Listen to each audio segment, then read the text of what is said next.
Good morning, everybody. Welcome back to another video. My name is Asquith Sk. I'm a dairy farmer from Saskatchewan, Canada. Today is Monday. We're going to get up in temperature today to -9, I believe.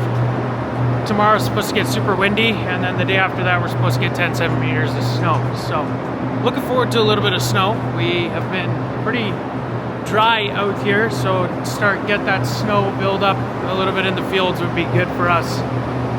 Already thinking about next spring. But we're feeding cows this morning. We're gonna get this first load dumped in front of the milk cows. We got some cows to needle. We're also shipping a load of cows today, so we're gonna do that. And then we'll do our regular close-up chores as well. Bed the corrals, standard day.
The reject scraped up.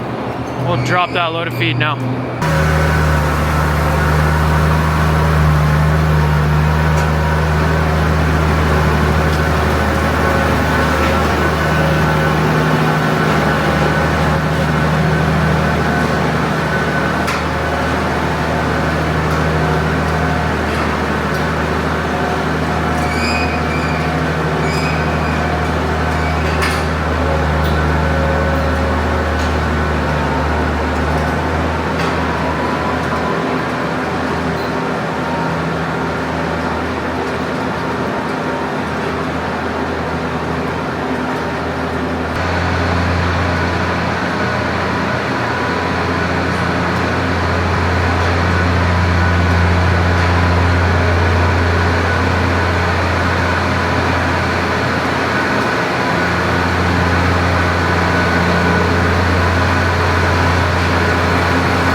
That's the milk herd fed.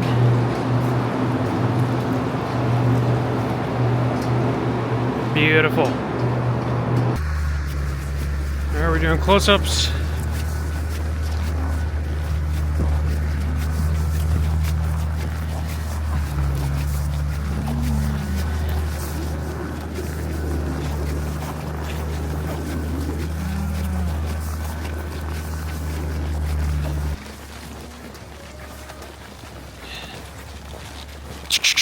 Hey, lady, come on. Yep. Yep. Yep. Yep.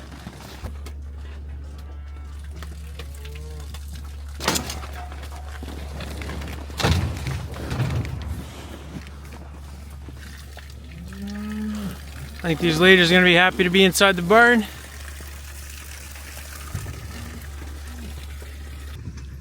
We are getting spoiled this morning. Look at that sunrise. That is pretty much the best you can ask for in the wintertime.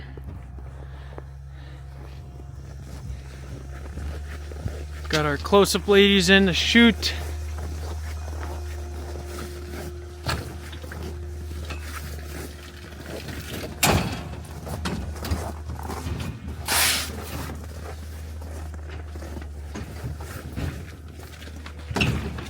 My camera's doing wonky things. I think it's cold.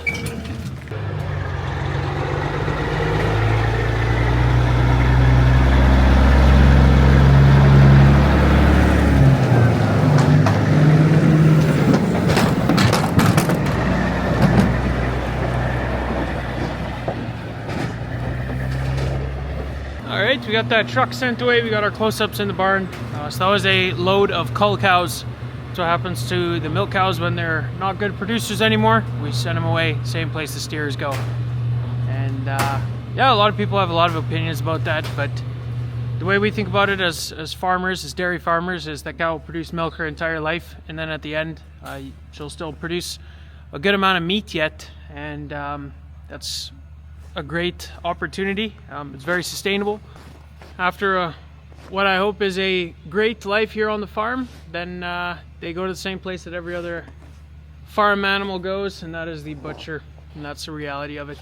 But anyway, I'm gonna get the case loader started so that we can switch it for the New Holland and bed the corrals.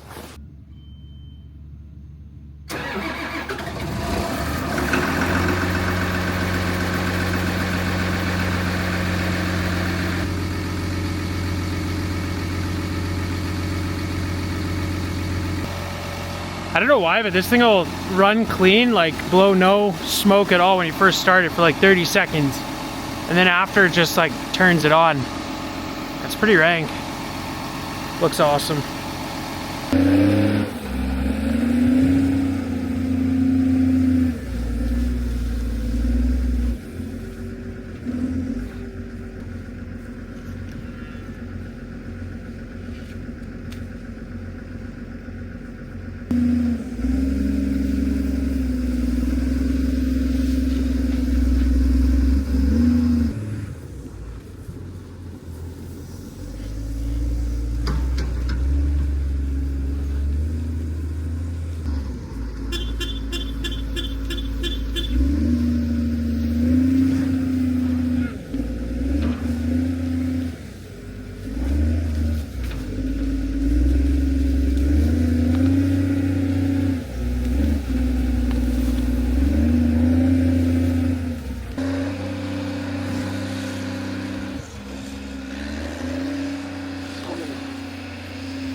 It's the afternoon now. I'm gonna move some round bales and then we're gonna bed the straw packs in the cow barn. But we just had some nasty fog rolling again.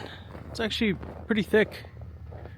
I don't know if you guys can see it on camera, but it's unusual, like in the afternoon, to get fog like this to roll in. Oh well, it doesn't bug me any. We'll get to moving some bales. I want to bring them from the bale yard closer to the corrals, save time during. Alright, so I'm just gonna take, probably just for now, 20 or so canola straw bales from here, and then I'm gonna bring them back to where the corrals are. Should speed up bedding in the corrals quite a bit. Also, it's gonna be cold coming soon. Like in the next week, it's gonna get to minus 35 overnight. That's cold. So whoever is gonna be standing by the gate, most likely Chris, he will appreciate this because then he doesn't have to stand outside by the gate for so long. So we win on time. It's like I'm not doing anything right now anyway. Might as well just spend the time now versus when we're putting bedding in.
We got a little stack going here.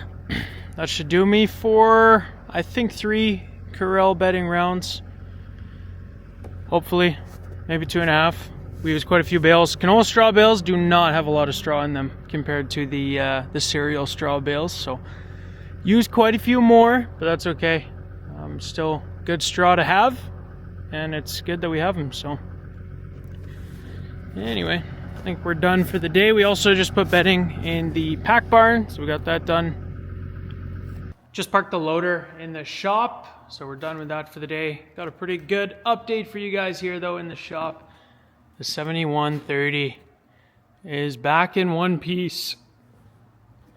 So Brent started taking this thing apart, I think like this spring already, maybe early summer, and just hasn't had the time.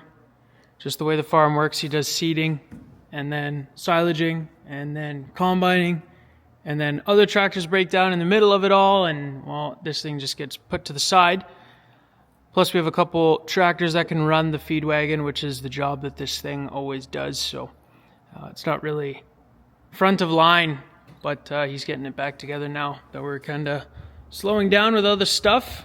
You know, tractors tend to not break down when they're parked in the shed doing nothing. So this is great news. But when he does get this thing back together and drives it out, hopefully later this week, it's just going to be parked in the lean-to, and it's going to be sitting spare just in case our new 7240 goes down in front of the feed wagon. So these are kind of just going to be our two feed wagon tractors. One is back up, the other one will be in front of it.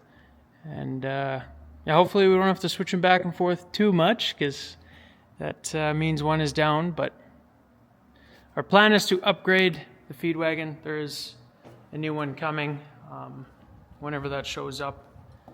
You guys will see it right away, but then these bigger case magnums are going to be the only thing that we can put in front of those. The smaller 2294 and the 2394 probably on the small side for that bigger feed wagon that we're going to get. So we will head over to the cheese building. We're in the main cheese making room, and this sink showed up today.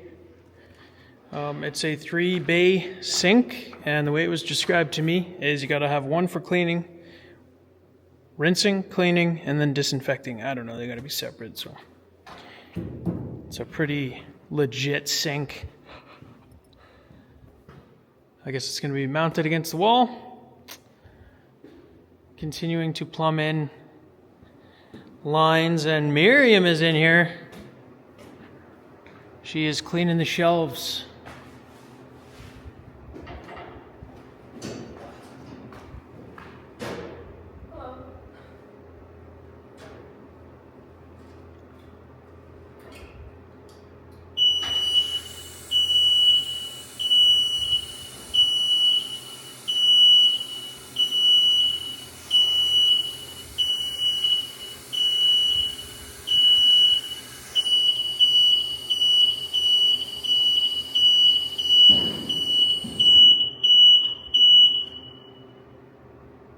I guess you're supposed to get in on the other side, hey?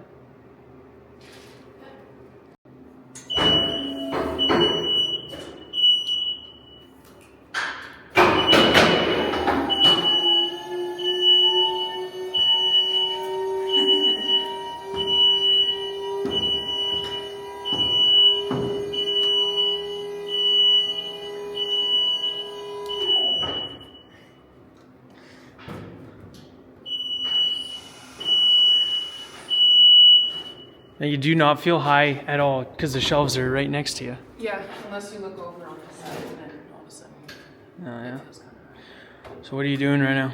Just cleaning the shelves with vinegar-based cleaning. Of vinegar-based cleaning? Well, just, sorry, double-strength cleaning vinegar. Why do you do that? Because it gets absorbed into the planks, and so you don't want anything too intense, because obviously you are laying your cheeses on there and it cleans it, so Cool. doesn't smell the best, but Yeah. It's alright. Well, this is cool. Is that the last thing you're going to do to these shelves before you put cheese on there? Yeah. Yeah, they're already all in place, obviously. Sweet. They just need to be cleaned. How many shelves have you done? Done those 3 rows. Nice. So just over halfway. Nice.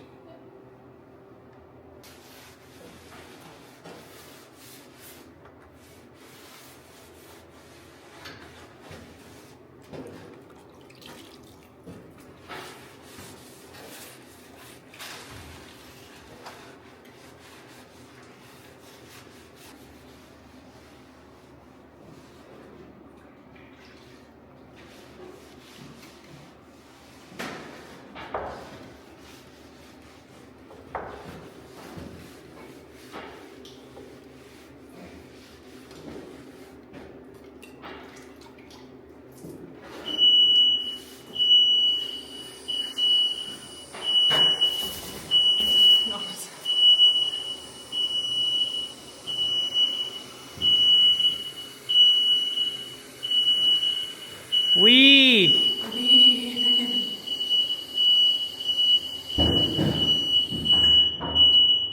Nice. Are you sticking with this lift or you're gonna get the smaller one? Gonna get the smaller one. Nice. I can get in and out fairly easily, but it is narrow, and for anyone else to make the turn into the last two rows specifically is really hard.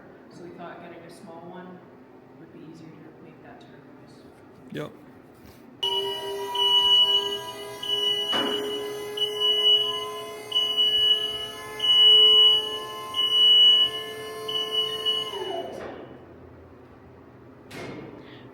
And that was a little cheese building update. She's going to be cleaning there. I guess she's got 180 total planks to clean. Then she does the top, flips them over, does the bottom too yet. So that is a lot of cleaning. It's got to be done though. So that is going to be it for today's video. I hope you guys enjoyed. If you did, be sure to hit those like and subscribe buttons down below. And I hope to see you guys in the next video. Thanks for watching.